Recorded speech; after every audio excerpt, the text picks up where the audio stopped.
যন্ত্রণা এত কঠিন, মৃত্যুর যন্ত্রণা এত ভয়ঙ্কর। আর মালাকুল মাউত যখন কোনো নাফরমান বান্দার রূহ যখন কবজ করেন, তার চেহারার আকৃতি হয়ে যায় অন্যরকম। হযরতে ইব্রাহিম পয়গম্বর, আজকের মাহফিলটা হলো হযরতে ইব্রাহিম আলাইহিস সালাতু ওয়াস সালাম এই যুব সংগঠনের উদ্যোগের মাহফিল। ইব্রাহিম নবীও কিন্তু মৃত্যু থেকে বাঁচতে পারে নাই। ইব্রাহিম নবী একদিন মালাকুল মাউতকে কয়, এ মালাকুল মাউত আজরাইল, মৃত্যু যন্ত্রণা কি রকম?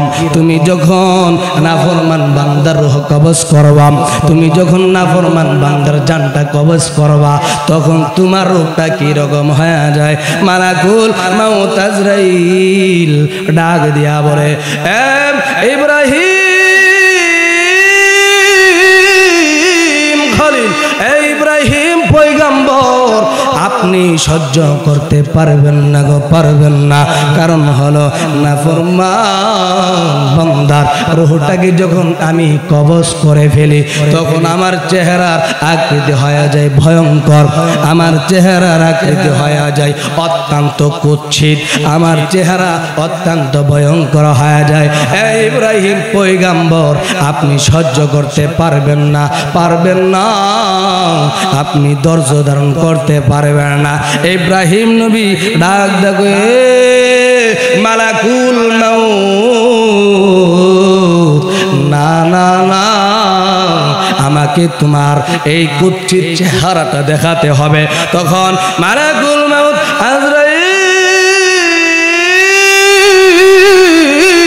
আলাইহিস সালাতু ওয়াস সালাম ডাক দিয়া বলে, ইব্রাহিম পয়গম্বর, ঠিক আছে, আমি আমার রূপটাকে চেঞ্জ করে ফেলাম, আমি আমার রূপটাকে চেঞ্জ করব, চেহারাটাকে পাল্টিয়ে ফেলবো।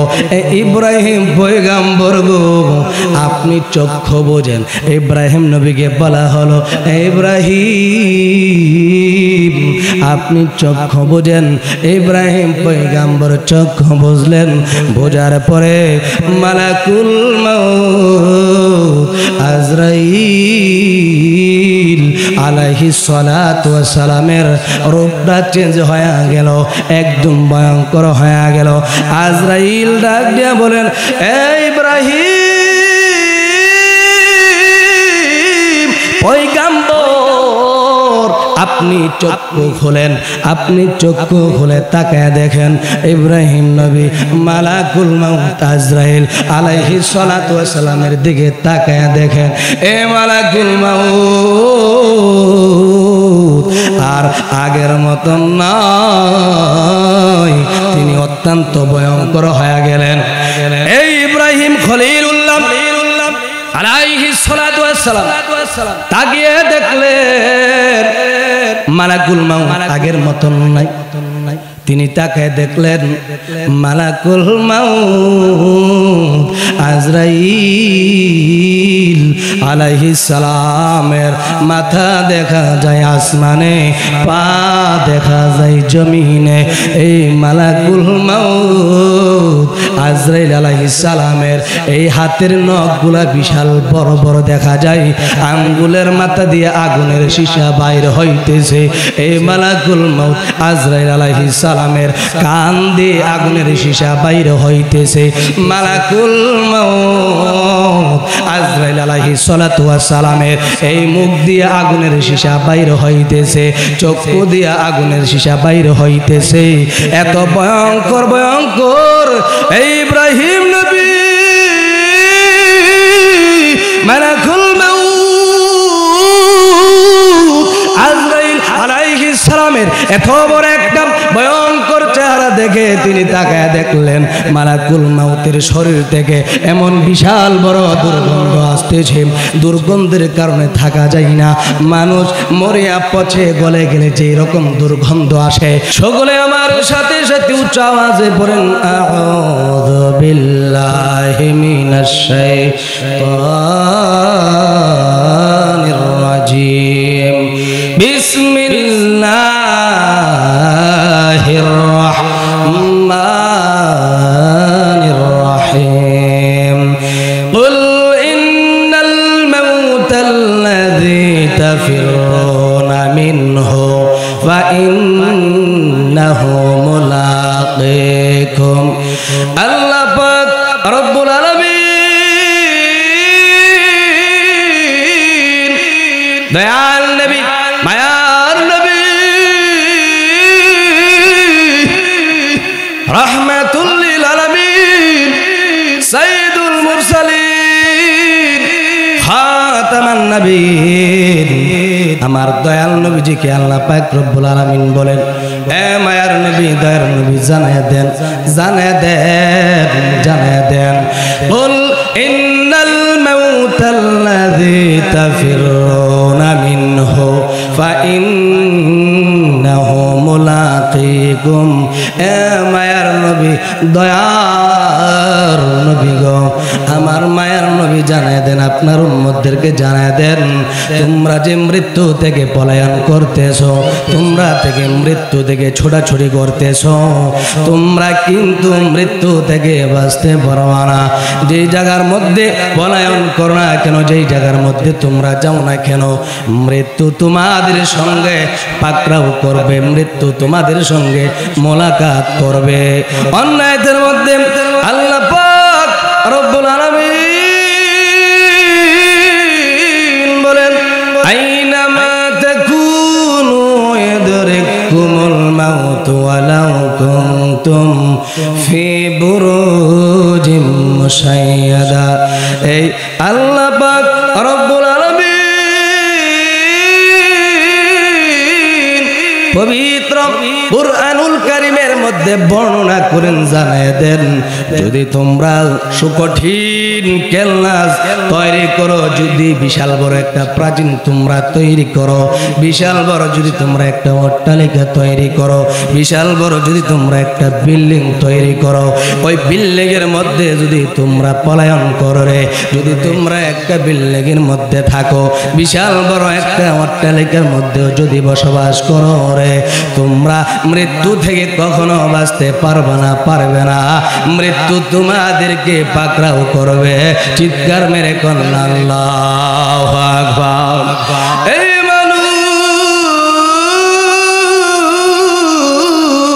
যখন মৃত্যুর কাল যখন মানুষের শুরু হয়ে যায়, মানুষ যখন মৃত্যুবরণ করবে, মানুষের যখন হায়াত শেষ হয়ে যায়, মানুষ যখন মৃত্যুবরণ করবে, তখন 40 দিন আগে মালাকুল মউত আজরাইল আলাইহিস সালাতু ওয়াস সালাম বান্দার কাছে প্রতিদিন আয়েশা বলে, এ বান্দারে, বান্দারে, আল্লাহ পাক রব্বুল আলামিনের আদেশ হয়েছে, আজ থেকে 39 দিন পরে তোমার মৃত্যু হয়ে যাবে, তুমি মৃত্যু বরণ করবা। এ বান্দা, এখনো সময় আছে, তাওবা করো, এখনো সময় আছে, ইস্তিগফার করো, এখনো সময় আছে রে। আল্লাহ পাক রব্বুল আলামিনকে চিনো। এইভাবে যখন ডাক দেয়া যায়, মালাকুল মউত আজরাইল আলাইহিস সালাতু ওয়াস সালাম যখন বান্দাকে এইভাবে বলে যায়, দেখবেন বান্দার মধ্যে এই 40 দিনের ভিতরে অনেক কিছু চেঞ্জ হয়ে যায়, অনেক কিছু পরিবর্তন হয়ে যায়। মালাকুল মউত আজরাইল আলাইহিস সালাতু ওয়াস সালাম বলে, বান্দা, দুনিয়ার জমিনে তোমার আল্লাহ পাক রব্বুল আলামিন শুধু শুধু সৃষ্টি করে নাই, শুধু শুধু তোমারে বানাই না রে বান্দা। আল্লাহ তো তোমারে এমনি এমনি সৃষ্টি করে নাই বান্দারে। এখনো তাওবা করো, তাওবা করো। আমার দয়াল নবী মায়ার নবী কয়, উম্মতেরা জানো নে, আমার উম্মতদের জন্য আল্লাহ পাক রব্বুল আলামিন একটা স্পেশাল ক্ষমা রাখছে। কি রাখছে? ক্ষমা রাখছে। আমার দয়াল নবী মায়ার নবীজি বলে, এ আমার উম্মত, আমার উম্মতদের জন্য এমন একটা স্পেশাল জিনিস আমার আল্লাহ রেখে দিয়েছেন। আমার উম্মত যতক্ষণ পর্যন্ত মৃত্যুর গড়গড়া শুরু হবে না, মৃত্যুর শয্যার মধ্যে পড়ে যাবে না, ততক্ষণ পর্যন্ত আমার আল্লাহ পাক রব্বুল আলামিন তার তাওবা কবুল করব। চিৎকার মেরে কন্যা সুবহানাল্লাহ। এইভাবে মালাকুল মউত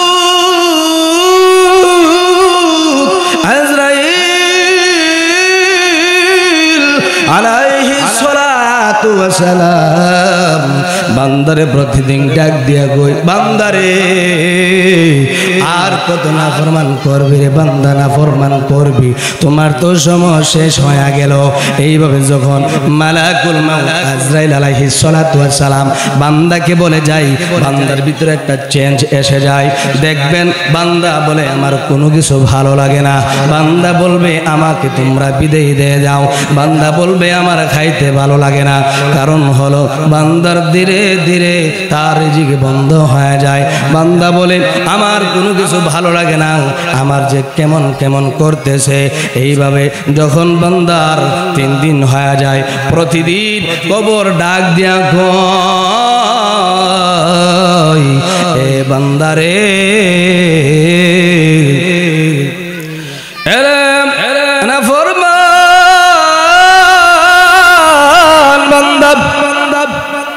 আমি কবর এমন একটা ঘর, আমি কবর এমন একটা ভয়ঙ্কর ঘর জানুনি। আমি কবরের মধ্যে কোনো বাতি নাই, আমি কবরের মধ্যে কোনো সাথী নাই, আমি কবরের মধ্যে 99টা সাপের ঘর, আমি কবর খুবই ভয়ঙ্কর একাকিত্বের ঘর। আমার কবরের মধ্যে যদি তুমি আসতে চাও তাহলে আল্লাহর বিধিবিধানগুলো ভালোভাবে পালন করো, আল্লাহর বিধানগুলো তোমরা ভালোভাবে পালন করো। এইভাবে যখন আল্লাহর বান্দাকে যখন এইভাবে ডেকে ডেকে বলে, যখন তার অন্তিমকাল শুরু হয়ে যায়, মৃত্যুকাল যখন বান্দার শুরু হয়ে যাবে, বান্দার অন্তিমকাল যখন শুরু হয়ে যায়, 4 জন ফেরেশতা এসে বান্দারে সালাম দেয়। বান্দা যখন মৃত্যু শয্যার মধ্যে পতিত হয়ে পড়ে যায়, বান্দাকে একজন 1 নম্বরে ফেরেশতা এসে সালাম দেয়, আসসালামু আলাইকুম ইয়া আব্দুল্লাহ। এ বান্দা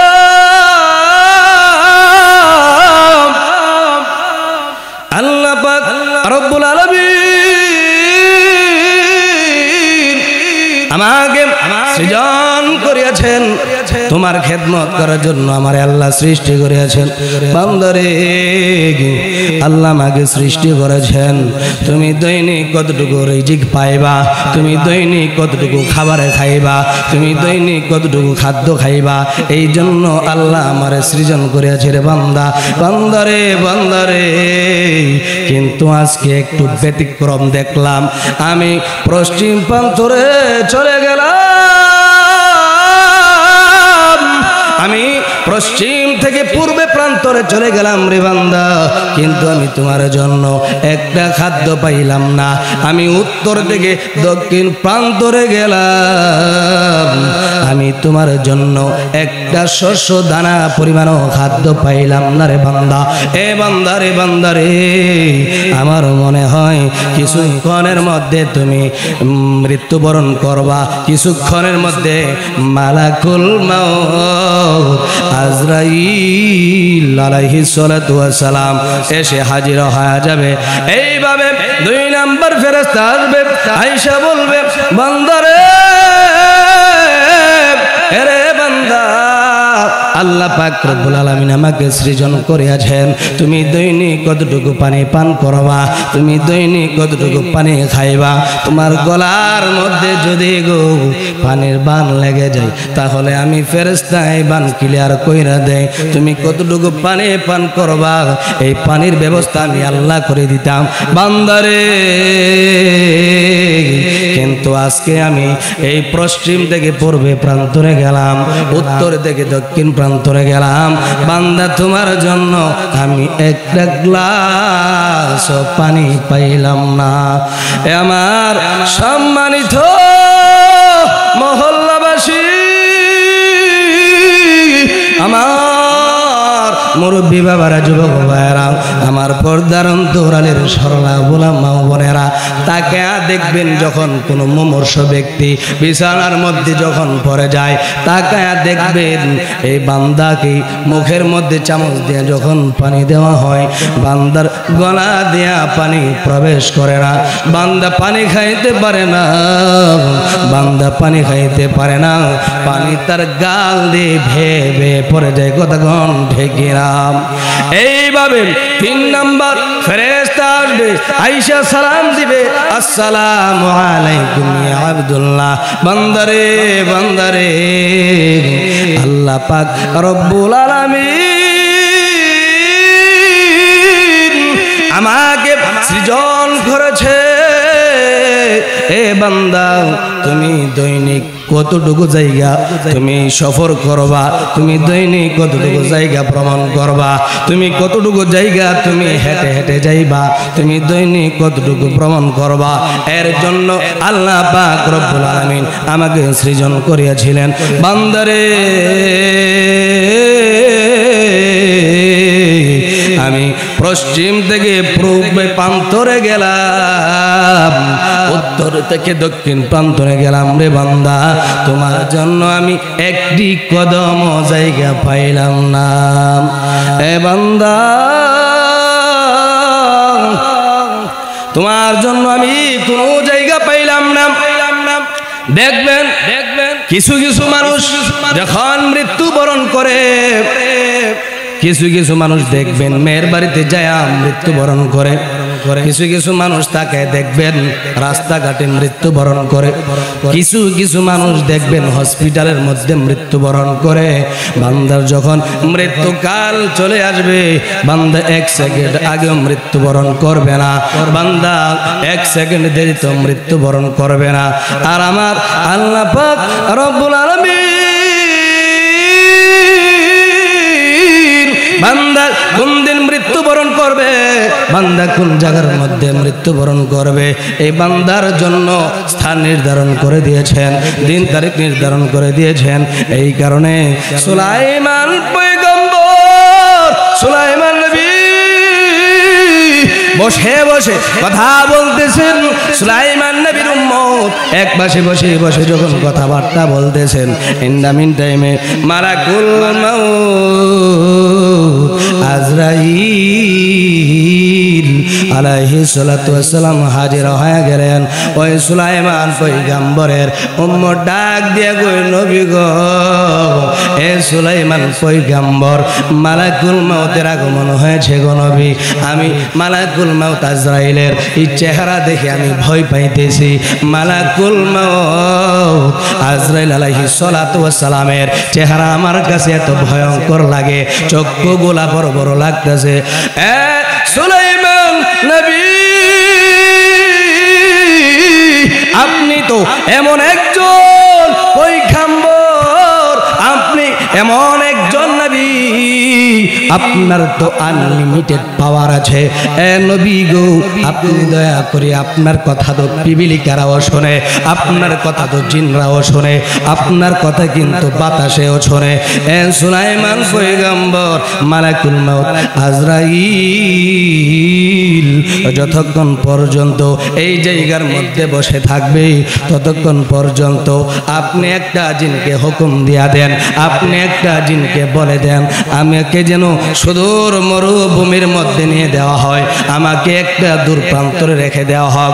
আপনার সাথে যখন মালাকুল মাউত আজরাইল আলাইহিস সালাতু ওয়াস সালামের কথাবার্তা যখন শেষ হয়ে যাবে, তখন আপনি আমাকে নিয়ে আসবেন। ওই সুলাইমান নবী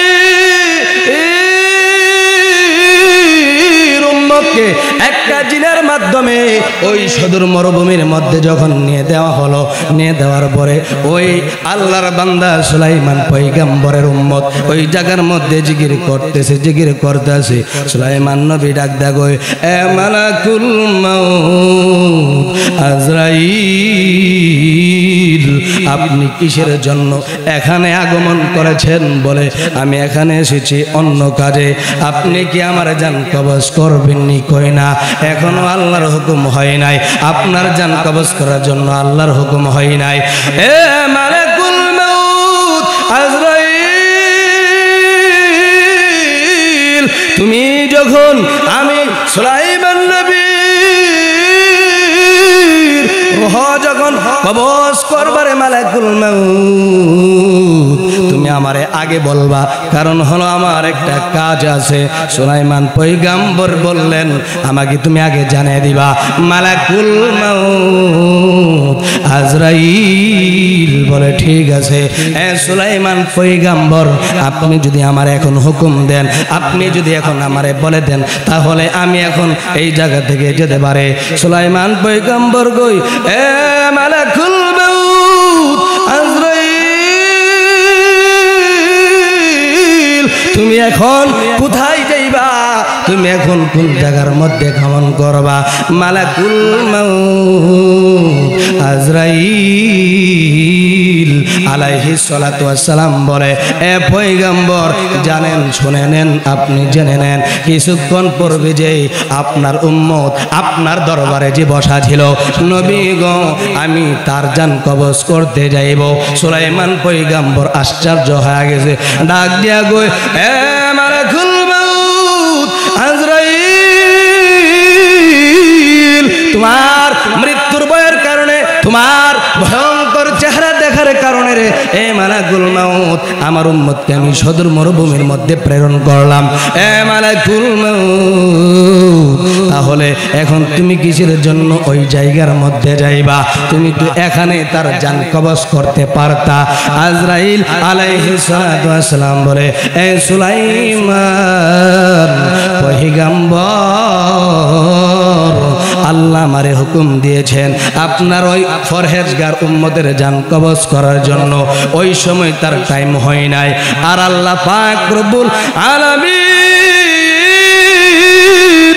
কোন বান্দার যখন রূহ কবজ করার সময় হয়ে যায়, বান্দার যখন জান কবজ করার সময় হয়ে যায়, তখন আল্লাহ আমারে হুকুম দিবেন, আমি তার রূহ কবজ করব। বান্দা যেই জায়গার মধ্যে মৃত্যুবরণ করবে ওই জায়গার মধ্যে তার মৃত্যু হবে। যেই জায়গার মধ্যে লিপিবদ্ধ আছে ওই জায়গার মধ্যে বান্দা মৃত্যুবরণ করবে।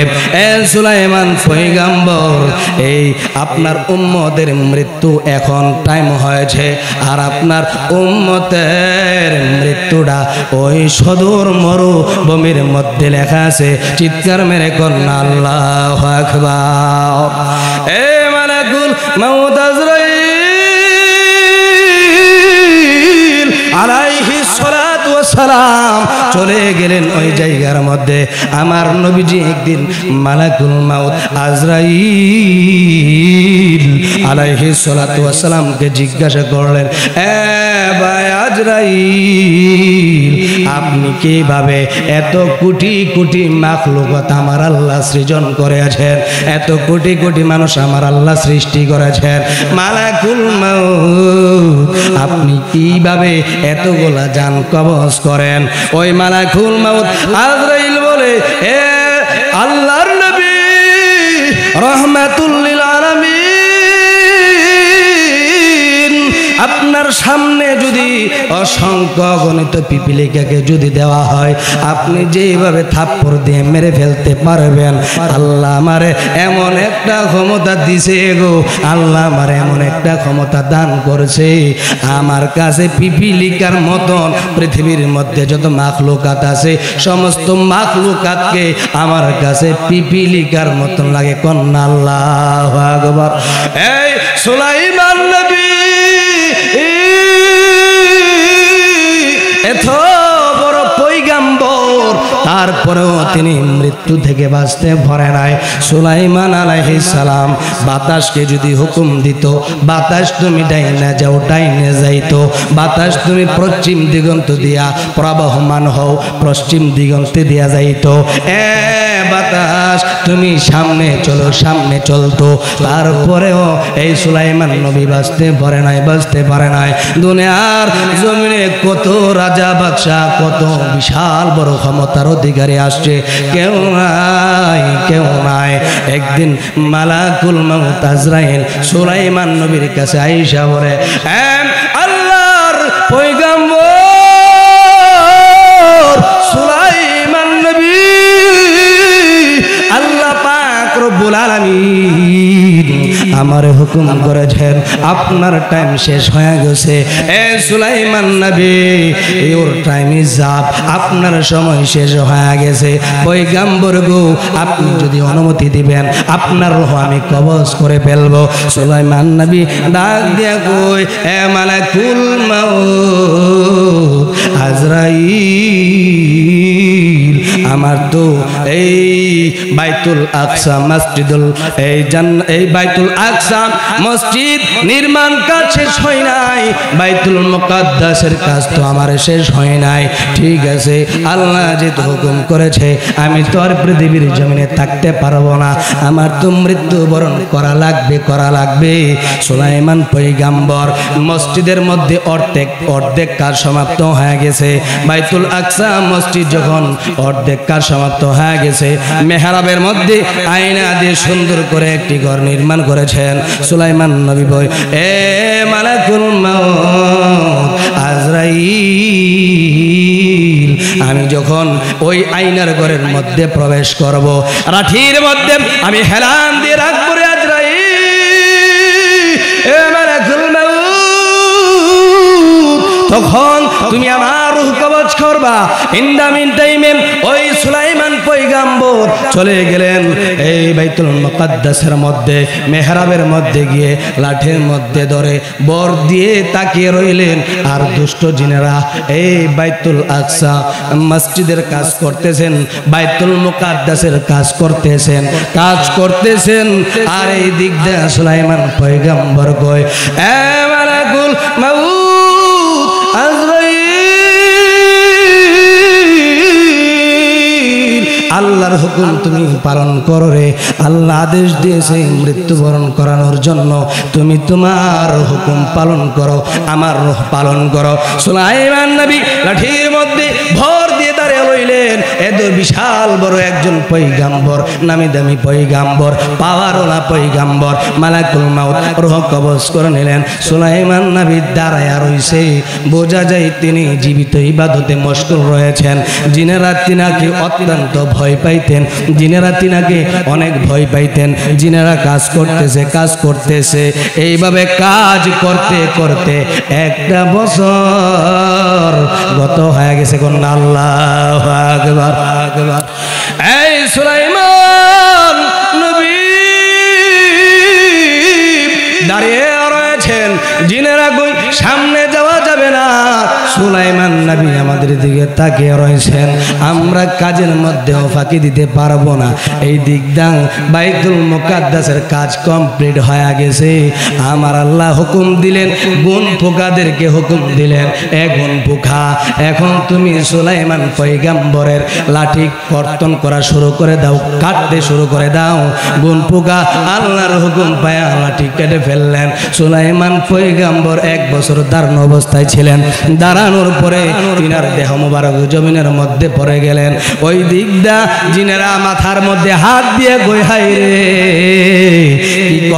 কি করলাম, সুলাইমান নবী নাই, আমরা শুধু কাজ করলাম।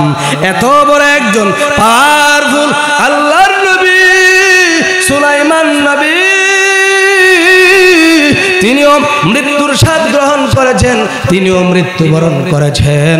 সুলাইমান নবীও মৃত্যুবরণ করেছেন।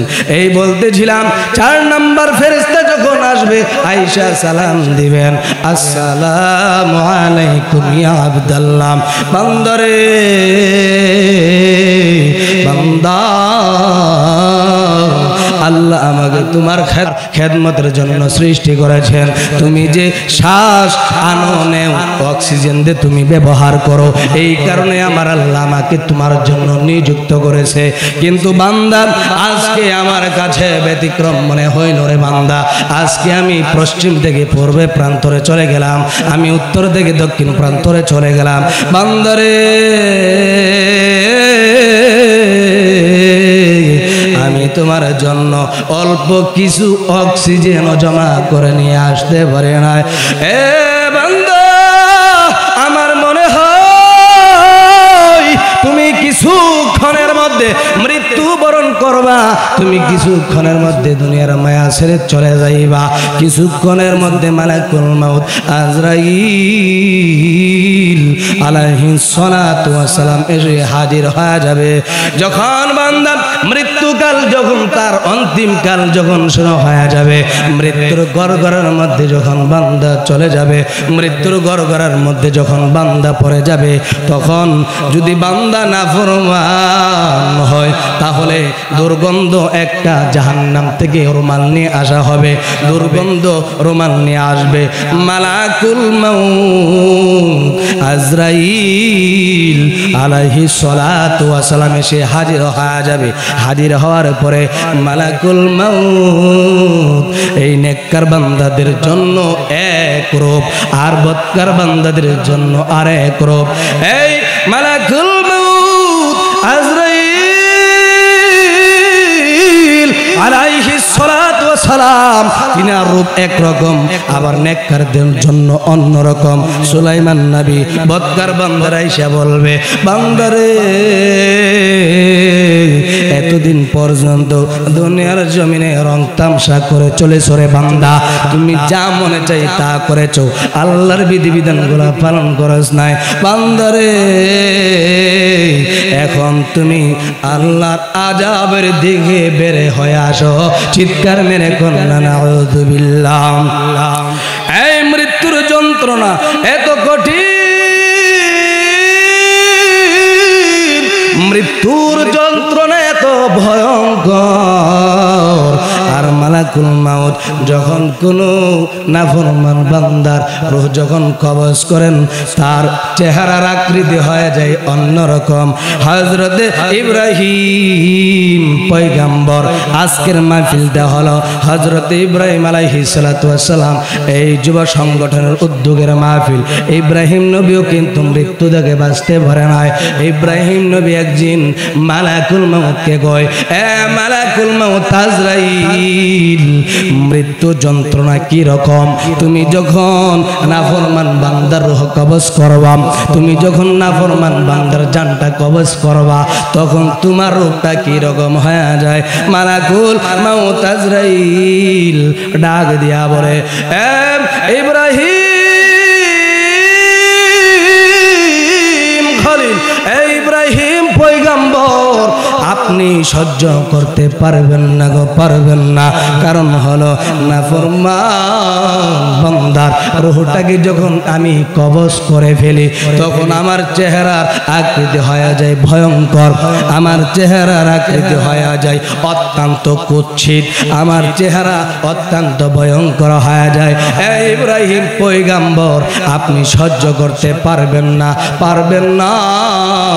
আপনি ধৈর্য ধারণ করতে পারবেন না ইব্রাহিম নবী ডাক দেখে মালাকুল মাউত না না না আমাকে তোমার এই কুৎসিত চেহারাটা দেখাতে হবে তখন মালাকুল মাউত আজরাইল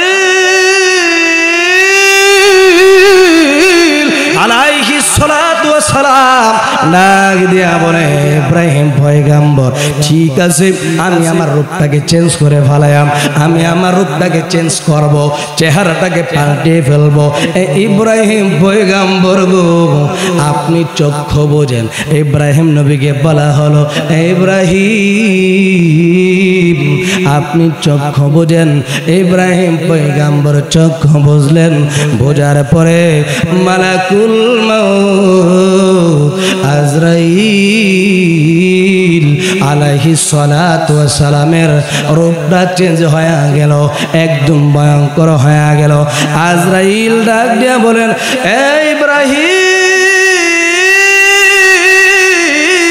পয়গম্বর আপনি চক্ষু খোলেন আপনি চক্ষু খুলে তাকায় দেখেন ইব্রাহিম নবী মালাকুল মাউত আজরাইল আলাইহিস সালাতু ওয়াস সালামের দিকে তাকায় দেখেন এ মালাকুল মাউত আর আগের মতন নয় তিনি অত্যন্ত ভয়ঙ্কর হয়ে গেলেন এই ইব্রাহিম খলিলুল্লাহ আলাইহিস সালাতু ওয়াস সালাম তাকিয়ে দেখলেন মালাকুল মাউত আগের মতন নাই তিনি তাকে দেখলেন মালাকুল মাউত আজরাইল আলাইহিস সালামের মাথা দেখা যায় আসমানে, পা দেখা যায় জমিনে।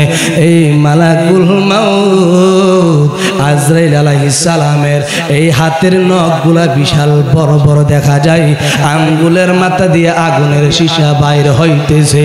এই মালাকুল মাউত আজরাইল আলাইহিস সালামের কান দিয়ে আগুনের সীসা বাইর হইতেছে। মালাকুল মাউত আজরাইল আলাইহিস সালাতু ওয়াস সালামের এই মুখ দিয়ে আগুনের সীসা বাইর হইতেছে, চক্ষু দিয়ে আগুনের সীসা বাইর হইতেছে। এত ভয়ঙ্কর ভয়ঙ্কর এই ইব্রাহিম নবী মালাকুল মাউত আজরাইল আলাইহিস সালামের এত বড় একটা ভয়ঙ্কর চেহারা দেখে তিনি তাকায় দেখলেন মালাকুল মাউতের শরীর থেকে এমন বিশাল বড় দুর্গন্ধ আসতেছে। দুর্গন্ধের কারণে থাকা যায় না। মানুষ মরিয়া পচে গলে গেলে যে রকম দুর্গন্ধ আসে ওই রকম গন্ধ আসতেছে। ওই ইব্রাহিম খলিল তাকায় দেখেন মালাকুল মাউতের শরীরের মধ্যে বিশাল বড় বড় কাঁটা দেখা যায়। এত ভয়ঙ্কর ইব্রাহিম পয়গম্বরের গলা শুকিয়ে গেলেন। তিনি সাথে সাথে জমিনের মধ্যে অজ্ঞান হয়ে পড়ে গেলেন। কন্যা আল্লাহু আকবার। এই ইব্রাহিম পয়গম্বর ইব্রাহিম নবী যখন গান ফিরলেন মালাকুল মাউত আজরাইল বলে, হে পয়গম্বর আপনাকে তো আমি আগে জানিয়েছিলাম, আপনাকে তো আমি আগে বলেছিলাম আপনি নাফরমান বান্দার রূহটা আমি যেইভাবে কবজ করি গো ইব্রাহিম আপনি সহ্য করতে পারবেন না, সহ্য করতে পারবেন না। ইব্রাহিম আপনি কেমন দেখলেন? ইব্রাহিম নবী ডাক দিয়া গো, হে মালাকুল মাউত আজরাইল তোমার চেহারা এত ভয়ঙ্কর দেখলাম রে, আমার কলিজা শুকায়া গেছে, আমার গলাটা শুকায়া গেছে রে মালাকুল মাউত আজরাইল তুমি তো মন হয় আরো কষ্ট দাও। বলে হে নাফরমান বান্দাকে আমি আরো কষ্ট দিয়ে তার রূহটা কবজ করে। ইব্রাহিম পয়গম্বর ডাক দিয়া কই, হে মালাকুল মাউত আজরাইল না না না তোমার তো আর কষ্ট দেওয়া লাগবে না রে, লাগবে না। তুমি মালাকুল মাউত আজরাইল আলাইহিস সালাতু ওয়াস সালামের চেহারা এত কুৎসিত এত ভয়ঙ্কর হয়ে গেছে। আমি চেহারা দেখলাম তুমি যদি কোনো নাফরমান বান্দার রূহটাকে যদি তুমি কবজ করতে চাও তোমার এই ভয়ঙ্কর চেহারাটাই যথেষ্ট হয়ে যাবে। এ মালাকুল মাউত আর কোনো কষ্ট দেওয়া লাগবে না। কন্যা আল্লাহু আকবার। এই ইব্রাহিম নবীর কালেও একটা শয়তান ছিল, নমরুদ ছিল। সে 400 বছর রাজত্ব করেছেন, পুরা পৃথিবী রাজত্ব করেছেন, পুরা পৃথিবী সে শাসন করেছিলেন। নমরুদ ইব্রাহিম পয়গম্বর ডাক দিয়া কয়, এ নমরুদ আমি এক আল্লাহর ইবাদত করি, তুমিও এক আল্লাহর ইবাদত করো। নমরুদ ডাক দিয়া কই, এ ইব্রাহিম পয়গম্বর তুমি যে আল্লাহর ইবাদত করো ওই নবীর ওই আল্লাহর বৈশিষ্ট্য কি, ওই আল্লাহর গুণ কি? ইব্রাহিম পয়গম্বর ডাক দিয়ে কই, নমরুদ আমার আল্লাহ এমন একজন আল্লাহ, আমার আল্লাহ এমন একজন মালিক জানুনি আমার আল্লাহ মৃত্যু দান করেন, আমার আল্লাহ জীবন দান করেন। নমরুদ হাসি দিয়ে কই, এ ইব্রাহিম এটা বুঝি তোমার আল্লাহর বৈশিষ্ট্য? তুমি দেখো রে আমি নমরুদ খোদা এর চাইতে আরো বেশি ক্ষমতা দেখাইতে পারি, এই ক্ষমতা তো আমার কাছে আছে। নমরুদ কি করলেন? 2 জন মৃত্যুদণ্ড প্রাপ্ত আসামিকে একজনকে সাথে সাথে হত্যা করলেন, আরেকজনকে সাথে সাথে খালাস দিয়া দিলেন। খালাস দেওয়ার পরে এই নমরুদ ডাক দিয়া গো, ইব্রাহিম খলিল তাকায়া দেখো আমিও তো তোমার খোদার মতো নই। আমি তো একজনকে জীবন দান করলাম, আর একজনকে মৃত্যু ঘটাইলাম। ইব্রাহিম পয়গম্বর কই মৃত্যুর কথা বাদ দিয়া দিলাম, আসেন আমরা সাধারণভাবে আলোচনা করি। এ নমরুদ, আপনি নিজেকে সূর্য দেবীর আপনি শিষ্য মনে করেন? বলে হ্যাঁ, কিন্তু আমি এমন একজন আল্লাহর ইবাদত বন্দেগী করি। জানেননি আমার আল্লাহ কেমন আল্লাহ? আমার আল্লাহ রাতকে দিন করেন, আমার আল্লাহ দিনকে রাত করেন। আমার আল্লাহ আসমানেরও আল্লাহ, আমার আল্লাহ জমিনেরও আল্লাহ, আমার আল্লাহ সূর্যেরও আল্লাহ, আমার আল্লাহ চন্দ্রেরও আল্লাহ।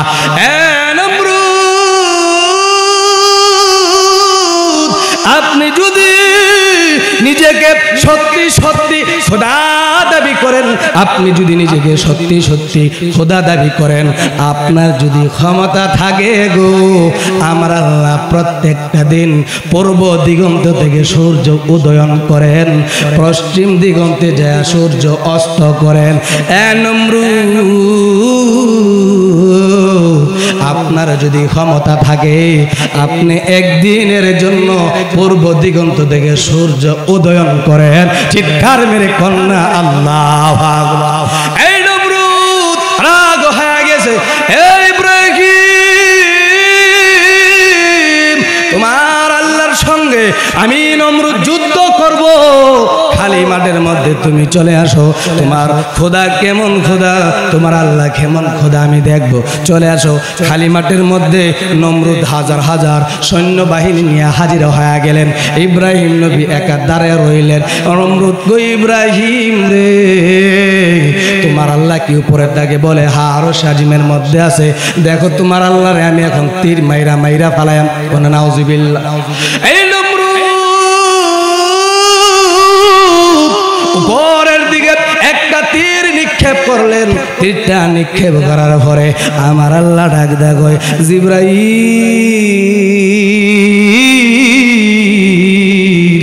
আর দেরি কইরো না রে, জিবরাইল দেরি কইরো না, যাও তীরের মধ্যে রক্ত লাগায় দাও।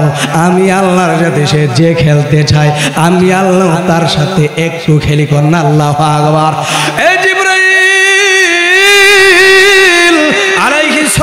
সালাম রক্ত লাগিয়ে দিলেন। তীর মাখা রক্ত যখন জমিনের মধ্যে পড়ে গেল, এই নমরুদ হেসে হেসে কই, ইব্রাহিম তাকায় দেখো, তোমার খোদাকে তো মেরে ফেললাম, এখন তুমি কিভাবে যুদ্ধ করবা? ইব্রাহিম নবী মুস্কি মুস্কি হাইসা কই, এ নমরুদ তাকায় দে, একটু তোমার পিছনের দিকে তাকায় দেখো, দেখে বিশাল বড় এক কি জানে মেঘের মতন কালো ভাবে আসতেছে। কাছে আসার পরে তাকায় দেখে এগুলা হলো মশা।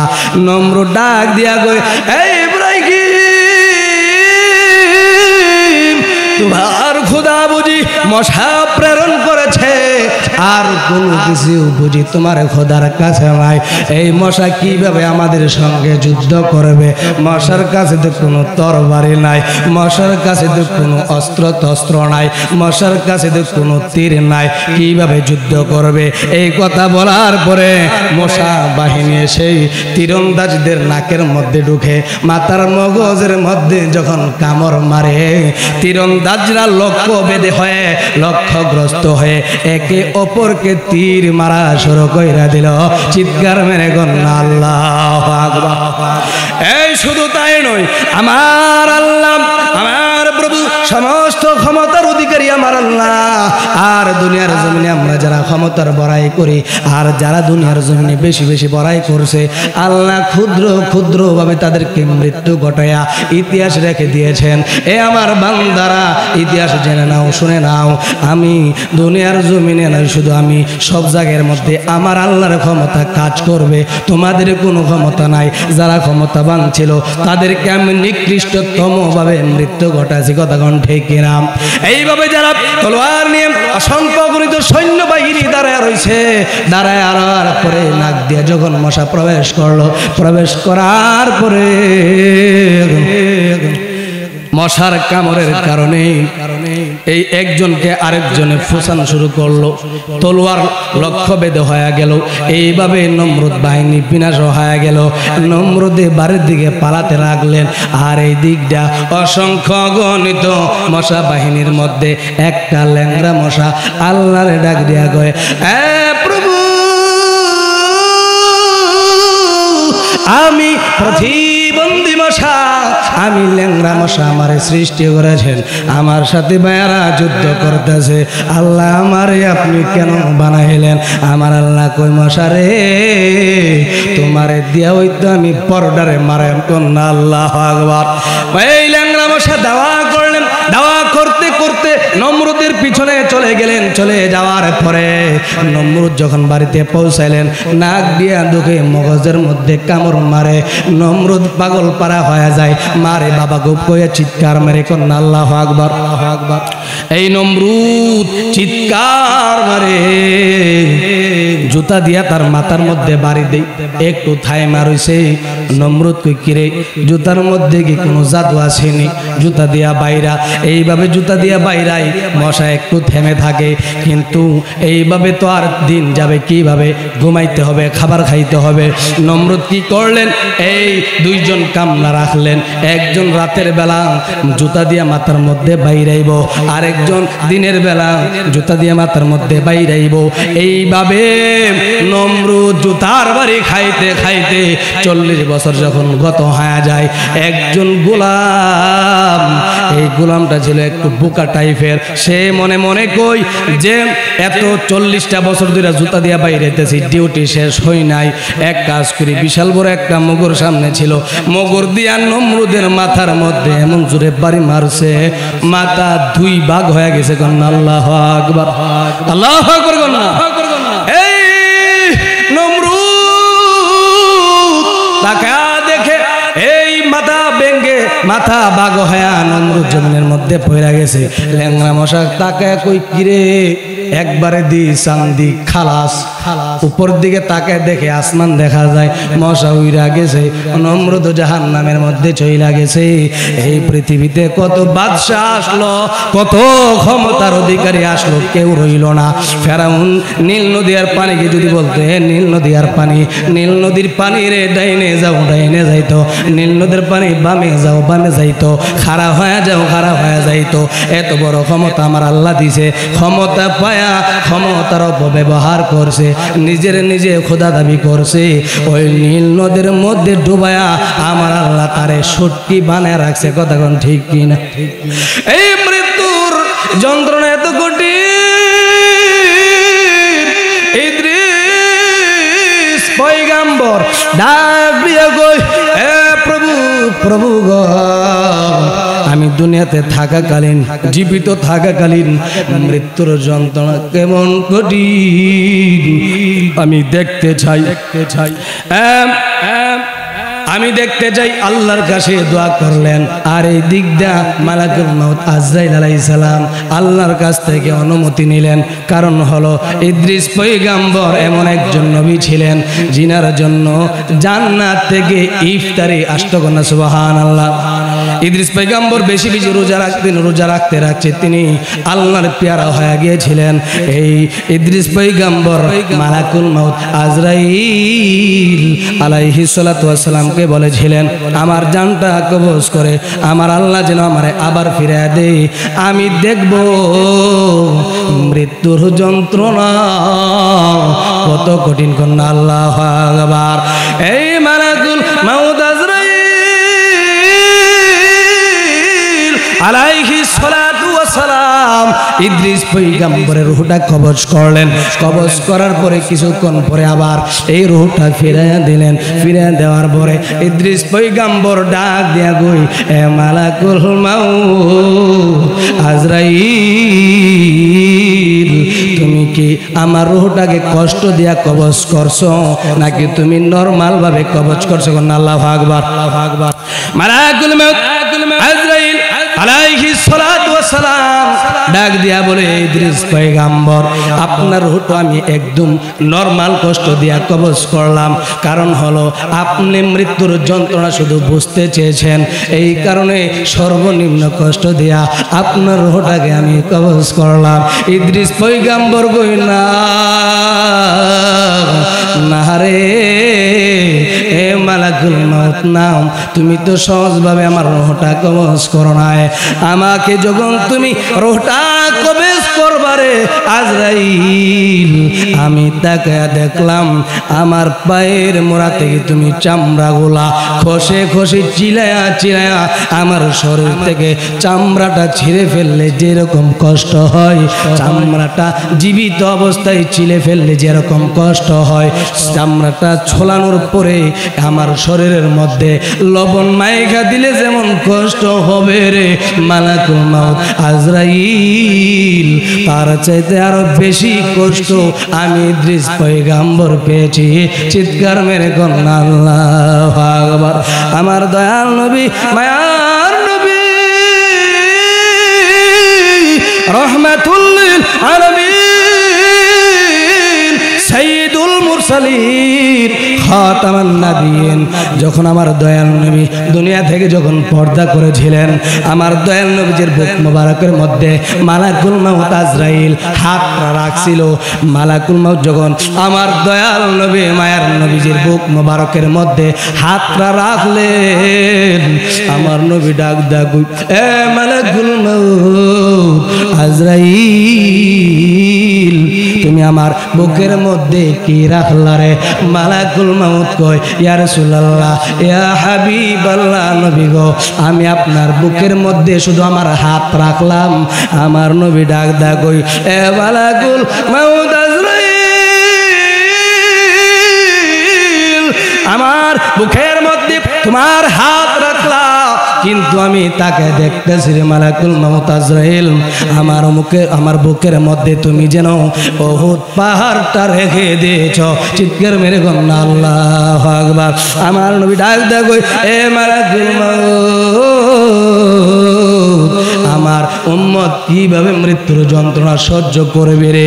আমার মৃত্যু তো উম্মতের যন্ত্রণা, এই মৃত্যুর যন্ত্রণা সহ্য করতে পারবে না। মালাকুল মউত আমার উম্মতদের রূহের কবজ করার যে বেদনা আছে, সমস্ত বেদনা আমি নবীকে দিয়ে দাও। চিৎকার মেরে কোন আল্লাহু আকবার। এই মালাকুল মউত আজরাইল আলাইহিস সালাতু ওয়াস সালাম যখন নাফরমান বান্দার রূহটাকে কবজ করবে, কবজ করার পরে যখন বলবে নাফরমান বেরিয়ে আয়, বেরিয়ে আয়, আল্লাহর আযাব গজবের দিকে বের হয়ে আয়, রূহটা দৌড়াদৌড়ি করবে।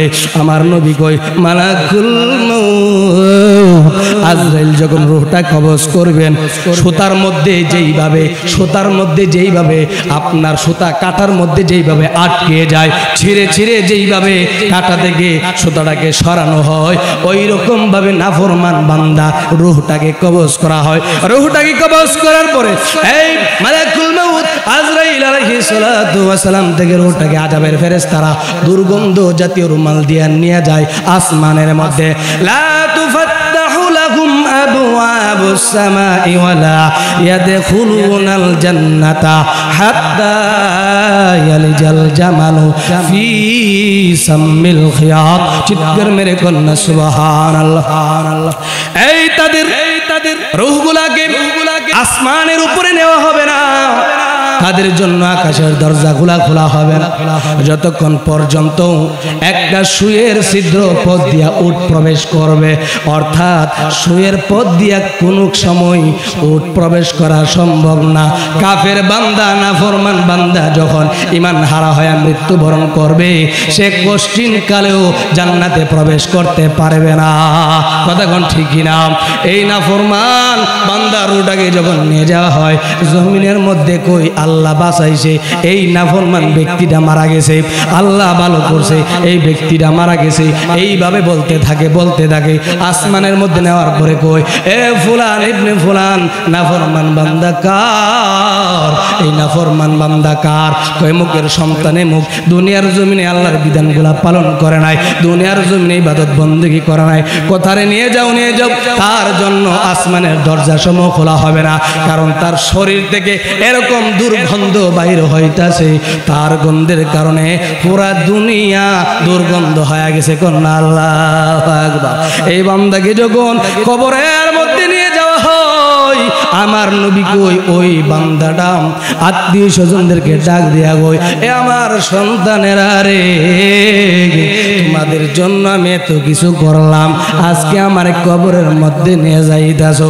জানো রে সন্তান, এই কবরের মধ্যে 99টা সাপ আমার জন্য অপেক্ষা করতেছে, ওই কবরের মধ্যে জাহান্নামের আগুন জ্বলতেছে। এইভাবে চিৎকার মেরে মেরে সন্তানদেরকে ডাক দিই। আমার নবী কই, ওই ডাকটা চিৎকারের আওয়াজ পূর্ব থেকে পশ্চিম, উত্তর থেকে দক্ষিণ প্রান্তরে সবাই শুনে, শুধু জিন এবং মানুষেরা। আল্লাহু আকবার। বান্দাকে যখন কবরের মধ্যে নিয়ে যাওয়া হয়, কবরের মধ্যে নেওয়ার পরে রোমান ফেরেশতা কবরের মধ্যে আগে প্রবেশ করেন। প্রবেশ করার বলে তার রূহটা তার শরীরের মধ্যে ফিরিয়ে দেওয়া হয়। ফিরিয়ে দেওয়ানোর পরে বলে, এ বান্দারে, দুনিয়ার জমিনে 50 বছরের হায়াত পায়া, দুনিয়ার জমিনে 100 বছরের হায়াত পায়া তুমি কি করলা? তোমার আমল নামা তুমি নিজে লেখো। কন্যা আল্লাহু আকবার। বান্দা বলবে, হায় হায়, আমি তো লিখতে জানি না, আমি তো বলতে জানি না, কিভাবে লিখবো? আমার কাছে কলম নাই, আমার কাছে কালি নাই। বলে রোমান ফেরেশতা বলে, বান্দা তোমার হাতকে, তোমার আঙ্গুলের হাতকে তুমি কলম বানিয়ে ফেলো, তোমার মুখের থুতুকে তুমি কালি বানিয়ে ফেলো, তোমার মুখটাকে তুমি দোয়াত বানিয়ে ফেলো। এইভাবে বলবে, বান্দা সুন্দরভাবে দুনিয়ার জমিনে এসে যে নেকগুলা করছে, এই নেকগুলা লেখা আলাইব। কন্যা আল্লাহু আকবার। রোমান ফেরেশতা ডাক দিয়ে কই, বান্দারে, তোমার বদ আমল গুলা কিসের জন্য লেখো না? বলবে, আমার শরম করে। রোমান ফেরেশতা রাগ হয়ে যাবে, এটা ফরমান, দুনিয়ার জমিনে তুমি গুনাহ করছো, জিনা করছো, ব্যভিচার করেছো, সুদ খেয়েছো, ঘুষ খেয়েছো, নামাজ পড়ছ না, বান্দা শরম লাগে নাই? এখন কিসের জন্য শরম লাগে? রোমান ফেরেশতা যখন প্রহার করতে যাবে, ধমক মারবে, তখন বইয়ের কারণে লিপিবদ্ধ করে দিবে।